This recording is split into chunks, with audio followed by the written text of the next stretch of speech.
Всем привет, это Гоуз Бугор, и сейчас мы находимся в Абхазии. Позади меня прекрасные горные виды, это озеро Рица, настоящая визитная карточка этой страны. И я своим выпуском хочу вам доказать, что даже не в сезон здесь есть чем заняться. Первое место, о котором я расскажу, как раз озеро Рица. Изумрудный водоем среди зеленых горных склонов. Сказка. При этом самое крутое находится за Рицей. Мы же любим не попсовые туристические места? Ну, конечно, любим. И о них я вам обязательно расскажу. Но обо всем по порядку. Итак, Рица находится в 30 километрах от города Гагра. Сюда на общественном не получится, только с экскурсией или на своем авто. Я выбрал первый вариант, но не обычную экскурсию, а на джипе с открытой крышей.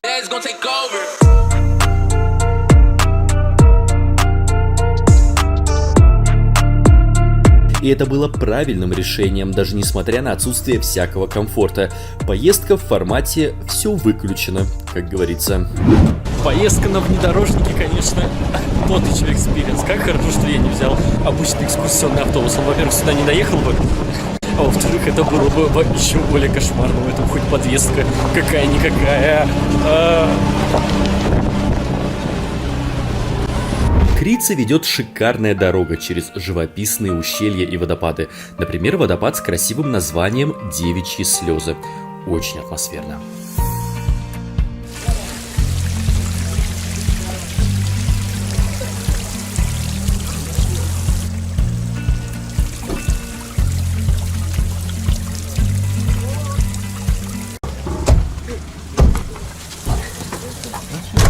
Далее на пути Юбшарский каньон или каменный мешок, как его называют местные. Высота скал здесь доходит до 400 метров, и они буквально нависают над головой.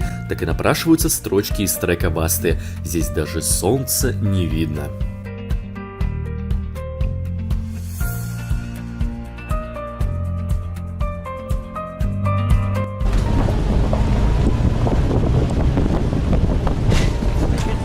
А вот уже более крутой водопад. Гегский, в простонародье Гега.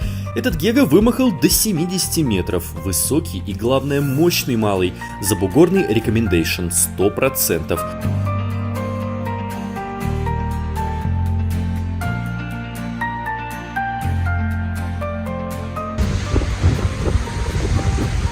Какой приятный бриз октябрьский. Кстати, именно тут снимали легендарную схватку Шерлока Холмса и Мориарти в советском фильме.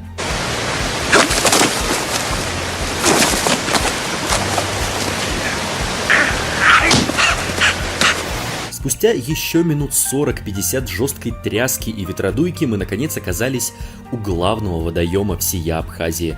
Напомню, я был в октябре, и осенью, могу сказать, озеро Рица выглядит просто потрясающе.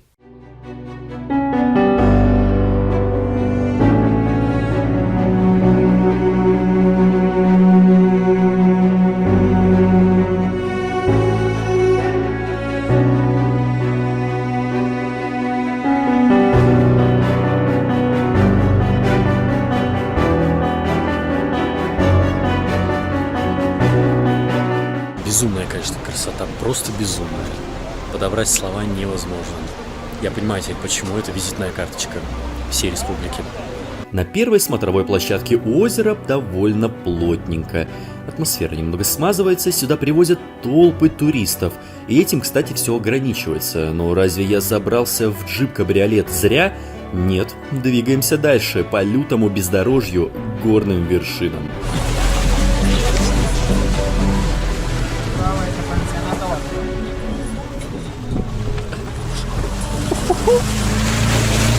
Капец какой-то! Собираемся на самую высокую точку. Дай бог собраться.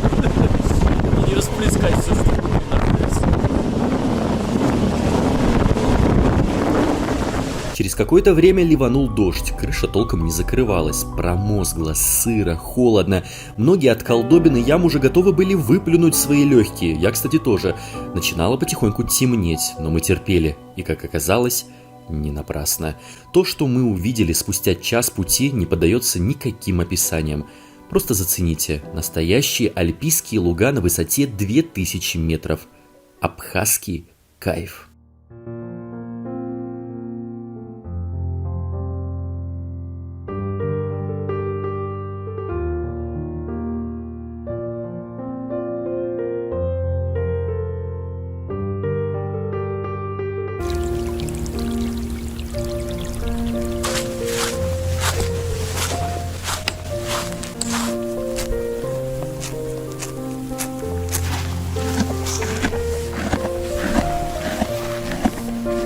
Это не передать словами. Это настоящий гранулированный кайф, наслаждение. Абсолютная тишина, более 2000 метров, альпийские луга, Швейцария. Какая Швейцария? Вы посмотрите, какая красота здесь в Абхазии. Безумные краски осенние, такие вот золотисто-фиолетовые, сочные. Тут же и все-таки зеленые луга. Дальше заснеженные вершины.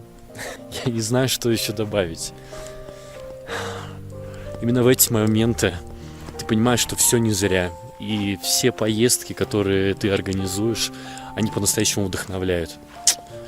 Опять еще раз это скажу, но путешествуйте. Путешествуйте всегда, когда есть возможность. Куда-либо едьте. Это не побег от самого себя. Это наоборот, наверное, путь к себе.